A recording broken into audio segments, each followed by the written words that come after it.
आज हम बात कर रहे हैं सुजलॉन एनर्जी की। 1995 से ये कंपनी वर्क कर रही है। एक स्मॉल कैप कंपनी है। मार्केट कैप 13,096 करोड़ के आसपास का है।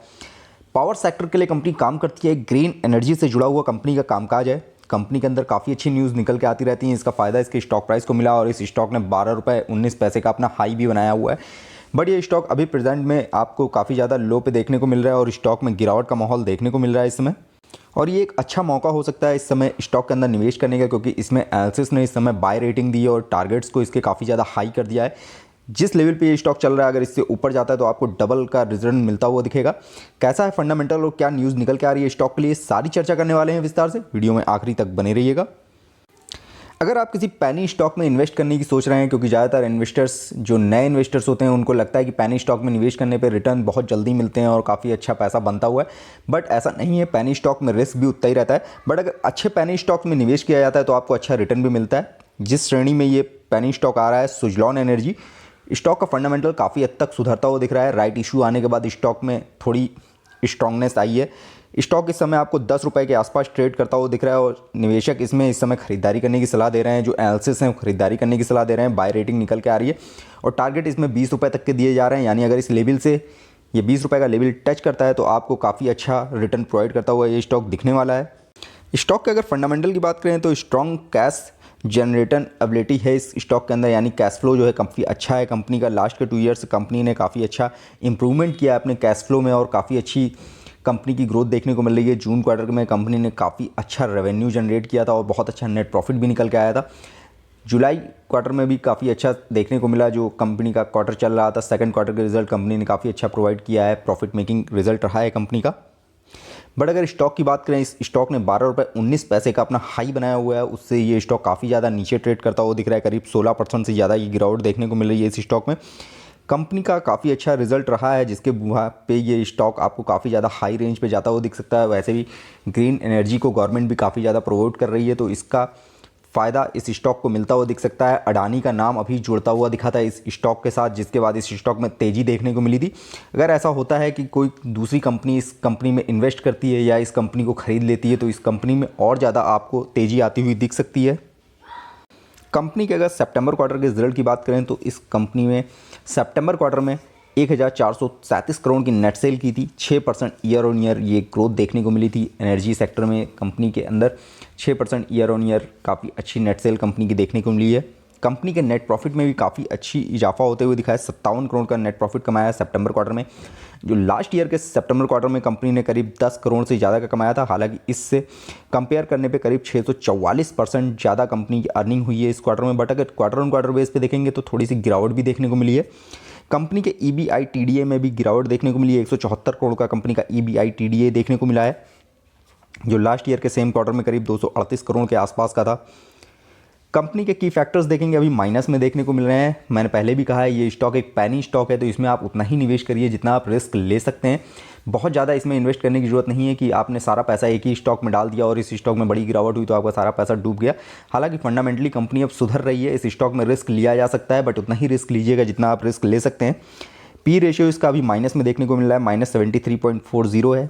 PV रेशियो इसका -10.95 है। सेक्टर PE इसका 53.85 है। सेक्टर PB इसका 4.94 देखने को मिलता है। सेक्टर डिविडेंड यील्ड की बात करें 0.59% देखने को मिलता है। की फैक्टर्स अभी नेगेटिव में भी देखने को मिल रहे हैं बट फंडामेंटली कंपनी धीरे धीरे सुधर रही है और काफ़ी अच्छा रिटर्न इस स्टॉक ने अब तक प्रोवाइड किया हुआ है।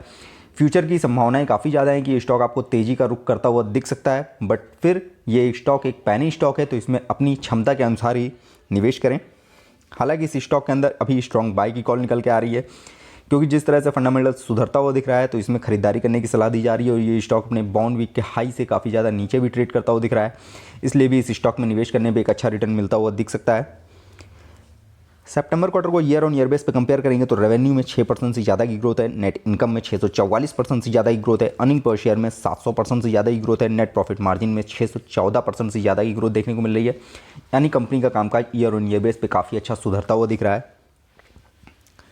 सितंबर क्वार्टर को अगर जून क्वार्टर से कंपेयर करेंगे तो थोड़ी गिरावट भी देखने को मिली है।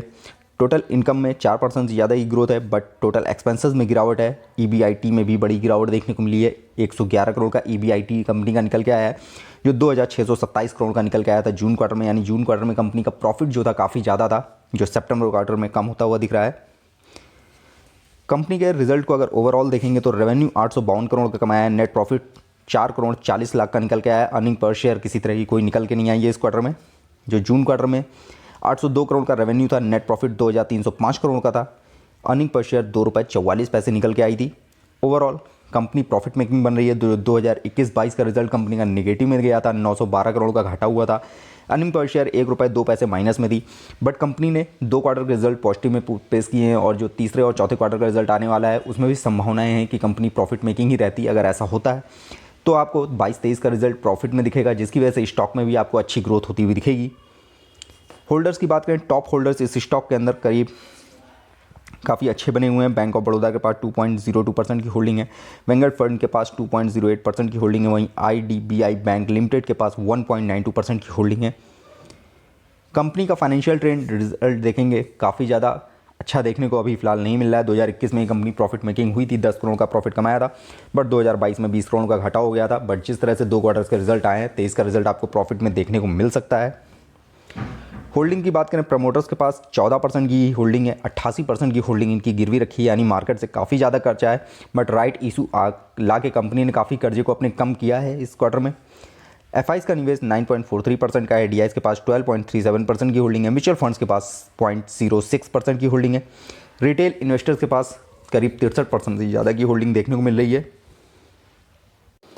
होल्डिंग पैटर्न बहुत ज़्यादा शानदार नहीं कहा जाएगा, बट होल्डिंग पैटर्न ठीक ठाक है। बट प्रमोटर्स की होल्डिंग काफ़ी ज़्यादा मात्रा में गिरवी रखी हुई है, ये एक चिंता का विषय जरूर है इस स्टॉक के लिए, इसीलिए इस स्टॉक को पैनी स्टॉक कहा जाता है।